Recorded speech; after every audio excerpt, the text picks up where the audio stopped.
Our next speaker is going to be Ben Geyerhahn, who is with the Small Business Majority. He's been working with the New York Health Foundation and has done a study on the impact of the law on small business. Basically, what we need to know from Ben is, what are the mandates? What will this cost small business? But how will it also enable small businesses to cover their employees? Ben Geyerhahn.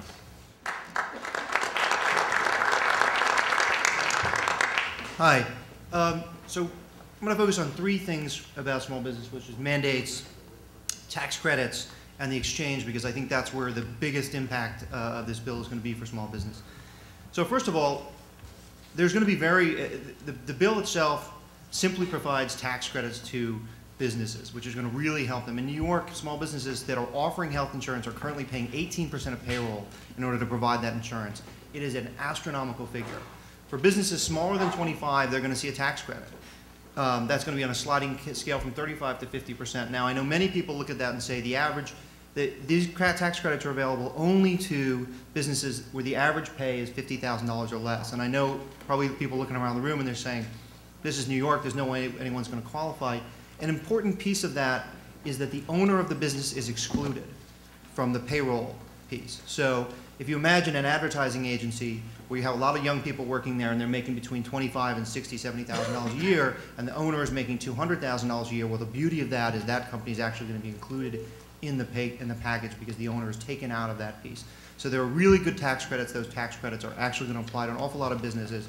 And from my study, we know that these businesses that are smaller than 25, this is when they're struggling, when they're really fighting to make sure that their folks get health insurance. This is actually a critical piece of legislation.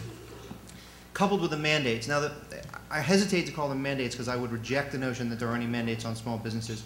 The place that there is a thing called the free rider provision. That's what we used to call the pay or play.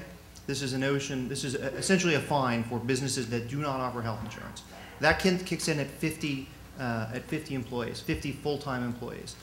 Companies in New York, according to our study, that offer health insurance, that don't offer health insurance, who are bigger than 50, account for almost less than 2% of that population.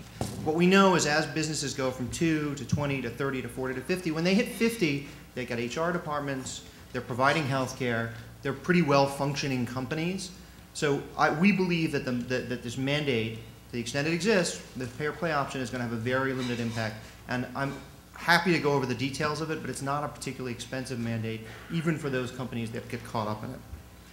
The last thing is the exchange, and I think the exchange is the thing we know the least about, and it's going to be the toughest thing for guys like Troy and others to deal with. Among the most difficult things for small businesses in providing health insurance and providing the entire back office of 401ks and other things, and we've seen this across studies across these different benefits, is complexity. The hardest thing is the most important person in a business, in a small business, is the man or woman who has to take care of this thing, right? So right now, small businessmen and small businesswomen are sitting there trying to figure out their healthcare plans. I did this, and I got to tell you, I found it difficult, and I spend an awful lot of my time thinking about health insurance. I don't know what it's like for folks who have no experience in this space. We believe that the exchange, and we're hoping the exchange, will make this a much easier process. And we believe that some of that's going to happen because there is going to be some standardization, there's going to be some vetting, and the government's going to get its hands in that.